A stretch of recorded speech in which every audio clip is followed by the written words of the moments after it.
Kapatisi TV.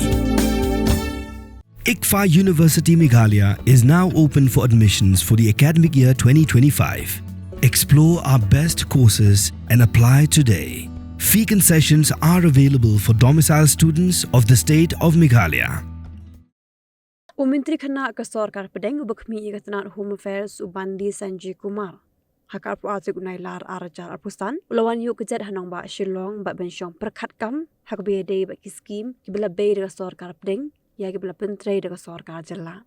Hagar ke jingwan yuk kejet ukumar layo lat ban selok bat ki officer ke tanat trekam ba per bat panru ke jing sngo jongki bat ban ithuru ikimat ki bidang sateng ki bidang donkam ke jing tuklar jong Sorkar Pdeng. Additional Chief Secretary ke Sorkar Jilla Ushakil P. Ahmed hakijinga keren bagi lar patai kubor hadim lawai ke jingalang uliat ho ba kijinga keren hilong betik tangi kam ke biade ba ketanat kampo ying ke bidang sateng haduk menta. Home Government of India had visited Shillong today and had a detailed review of various schemes implemented by the state, interacted with the different departments today and sought the views and any issues pending with the Government of India. He has agreed to take up with the Government of India.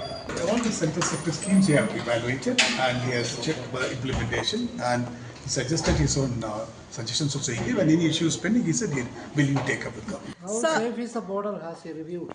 And he taken up the issues of Home Department and whatever pending issues of Home Department.